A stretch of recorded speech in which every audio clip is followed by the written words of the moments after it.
عسلامة، معكم المترشحة درصاف مرزوقي من حي خالد بوليد، مترشحة على عمادة دوار هيشر ولاية منوبة. وبالمناسبة ذي نقدم تحية للناس اللي آمنت بيا وصوتت لي في الدورة الأولى في نطاق الصلاحيات التي خولها لنا القانون. ما نحبش وعود كاذبة وما نقدرش عليها، نحب علاقتي مع الناس تتبني على المصداقية. وطبعا باش نبداو البرنامج الانتخابي متاعنا.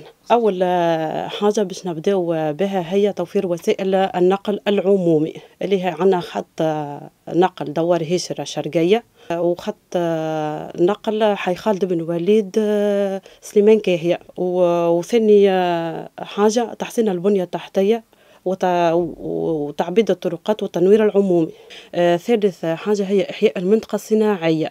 ورابع حاجة هي إحداث سوق أسبوعية. خامس حاجة الإحاطة بالعائلات المعوزة ومحدودية الدخل بالتنسيق مع الإدارة الجهوية للشؤون الاجتماعية. ونقطة أخرى الإحاطة بالتلاميذ وحمايتهم من المحيط الخارجي للمؤسسات التربوية ومقاومة الجريمة، واللي تتمثل في تشجيع الشباب على النشاط المسرحي والثقافي بواسطة الأمن وتشريكهم في المجتمع المدني. ونقطة أخرى اللي هي إحداث فضاء ترفيهي اللي تفتقد له المنطقة هذية. معناها عندنا برشا بلايص في الحومة نجموا نستغلوهم في فضاء ترفيهي للكبار وحتى للصغار.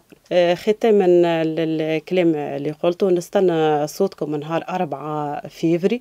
نذكركم بمراكز الاقتراع: المعرفة 1 والمعرفة 2 والتقدم 1 في حي خالد ابن الوليد. وشكرا مرة أخرى على ثقتكم فيا للمرة الأولى وللدور الأول، ونستنى صوتكم للدور الثاني إن شاء الله.